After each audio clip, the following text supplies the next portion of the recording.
Hello, नमस्ते दोस्तों। मैं अमित सिंह और आपका स्वागत है हमारे चैनल लेजिसर पॉलिस में। 2 मई को एक आरबीआई ने एक नोटिफिकेशन जारी किया जिसमें कोऑपरेटिव एक बैंक है जो कि महाराष्ट्र पुणे में है, जिसका एनपीए इतने ज़्यादा हो गया, मतलब उसके डिपॉजिट से एनपीए बहुत ज़्यादा हो गया। मतलब अभी वो अपने डिपॉजिटर्स को पैसे नहीं दे सकता, जिसके कारण आरबीआई ने उस बैंक का लाइसेंस कैंसिल कर दिया। और ये महाराष्ट्र का पीएमसी बैंक के बाद दूसरी ऐसी घटना है जिसका एनपीए बहुत ज़्यादा हो गया। तो हम ये आगे समझेंगे कि एनपीए क्या होता है और इस बैंक की लाइसेंस क्यों कैंसिल कर दी गई, या फिर इस बैंक के कमी कहाँ रही और क्या चल रहा था। तो कोऑपरेटिव बैंक में और कॉमर्शियल बैंक में क्या अंतर होता है, ये सारी बातों को हम समझेंगे आराम से।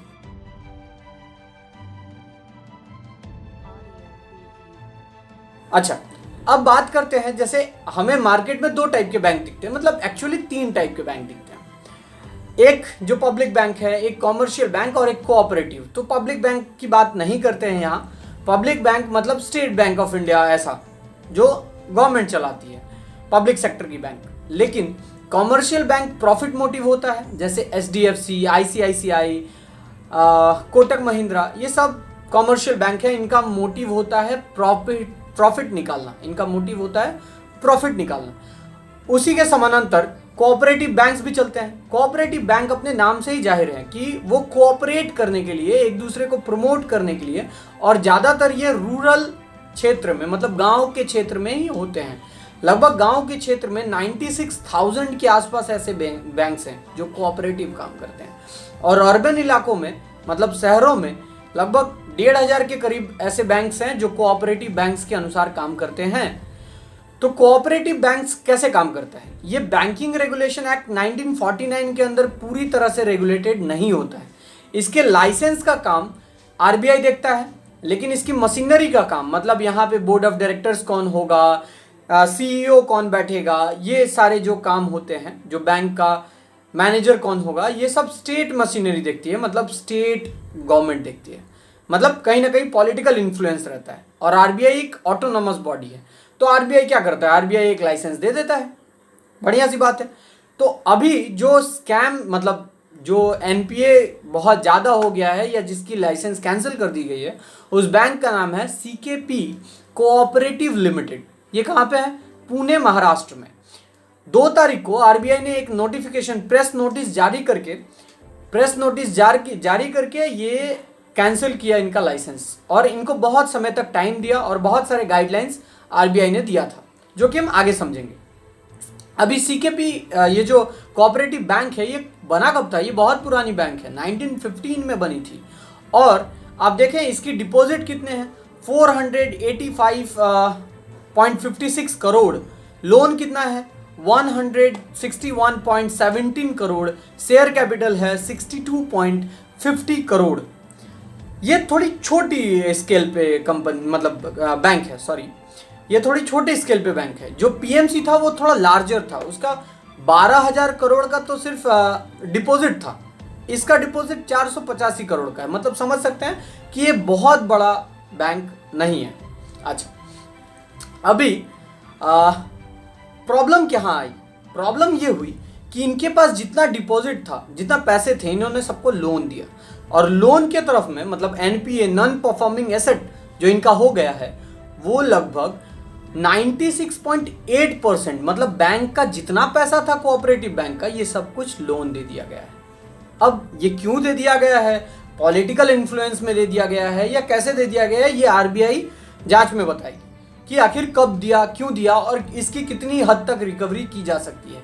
लेकिन जिसके कारण अब ये बैंक चलने की अवस्था में नहीं है, और इसलिए आरबीआई ने इनका लाइसेंस कैंसिल कर दिया।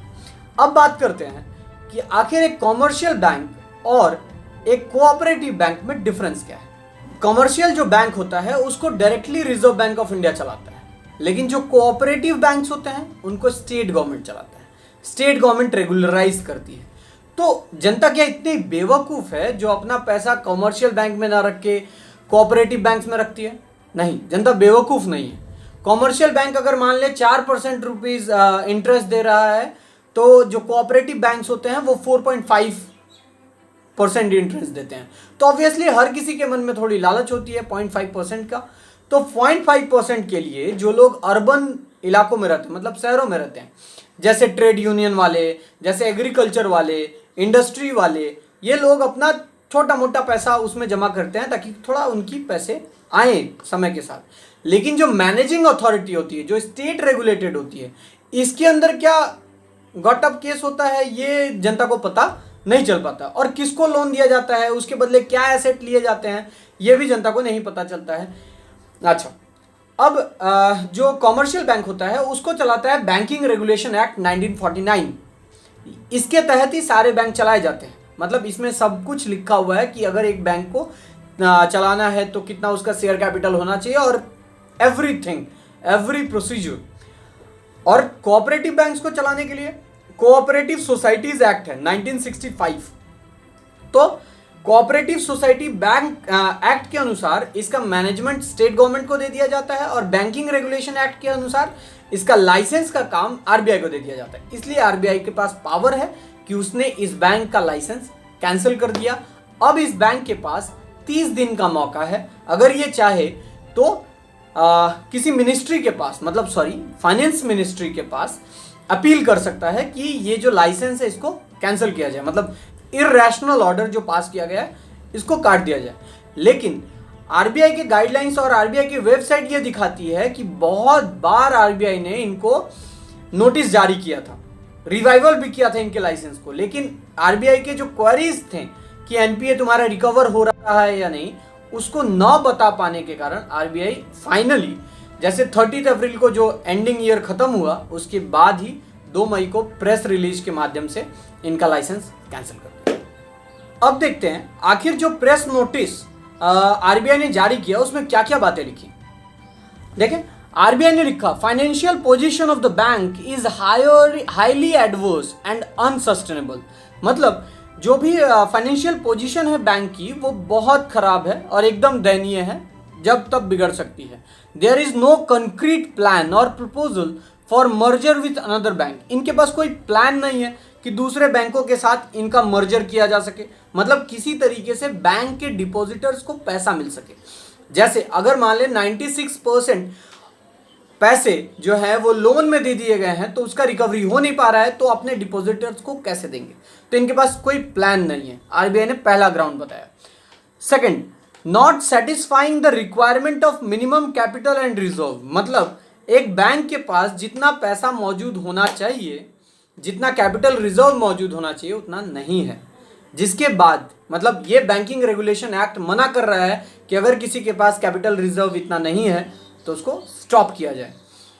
तीसरा, not in a position to pay its present and future depositors.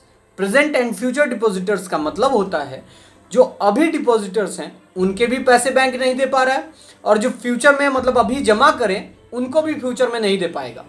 तो जो लोग अभी तक पैसे जमा किए हैं उनको न दे पाने के कारण इनका लाइसेंस कैंसिल करना चाहिए। चौथी बात, conduct of the bank is detrimental to public interest. जो बैंक का ये कंडक्ट रहा, मतलब ये जो ट्रांजैक्शन है, बिजनेस ट्रांजैक्शन है, ये कहीं ना कहीं जनता के फेवर में नहीं था। मतलब ये कहीं ना कहीं ऐसा था कि बड़े कंपनियों को फायदा दिलाना है या बड़े बिजनेसमैन, बिजनेस ग्रुप्स को फायदा दिलाना है, लेकिन जनता के बारे में नहीं सोचा गया। ये पब्लिक इंटरेस्ट में नहीं किया गया सारे काम। और इतना एनपीए बढ़ा कैसे? अगर आपने ठीक से चेक किया होता, लोन देने से पहले वेरीफाई किया होता जैसे एक आम जनता का करते हैं, तो ऑब्वियसली सी बात है इतनी बड़ी एनपीए नहीं बनती। आखिरी पॉइंट बताया आरबीआई ने, no merger proposal has been received in respect of the bank. और इनका अभी तक कोई प्रपोजल नहीं आया ताकि इनका मर्ज किया जा सके दूसरे बैंकों के साथ। मतलब अगर एचडीएफसी जैसा कोई बड़ा बैंक हो, इधर ओवरटेक कर ले और बोले कि वो इनके सारे पैसे को उगाही कर पाएगा और फिर डिपॉजिटर्स को भी पैसे दे पाएगा, तो इनके लाइसेंस कैंसिल नहीं होते। मतलब इस बड़े बैंक के छत्र छाया में ये पलता फूलता फलता। लेकिन ऐसा नहीं होने के कारण आरबीआई ने इन सारे ग्राउंड्स के तहत देखते हुए इनका लाइसेंस कैंसिल कर दिया, और इसके साथ ही ये महाराष्ट्र की दूसरी कोऑपरेटिव बैंक थी जिसका पैसा डूब गया और जनता फिर परेशान है। तो आखिर ऐसा क्या है जो हर बार बैंक्स का एनपीए बढ़ता जा रहा है और डिपॉजिटर्स को हर बार एक बहुत क्राइसिस फेस करनी पड़ रही है? इसमें एक गुड न्यूज़ है, मतलब एक अच्छी खबर है, ये है कि अभी जो फाइनेंशियल बजट आया था, हमारी फाइनेंस मिनिस्टर निर्मला सीतारमन जी ने दिया था, उसमें उन्होंने जो बैंकिंग इंश्योरेंस था वो अब 1 लाख से बढ़ाकर 5 लाख कर दिया है। मतलब अगर आपने उस बैंक के अकाउंट में 10 लाख रुपए रखे थे और बैंक तो अब पैसा दे नहीं पा रही है, आपके रिटर्न नहीं कर पा रही है, लेकिन गवर्नमेंट ने ये बजट में बोला था कि गवर्नमेंट बैंकिंग इंश्योरेंस देगी, मतलब आपको कम से कम 5 लाख रुपए दिए जाएंगे। जो बैंकिंग इंश्योरेंस पहले 1 लाख रुपए था, लेकिन अभी आपको 5 लाख मिलेंगे।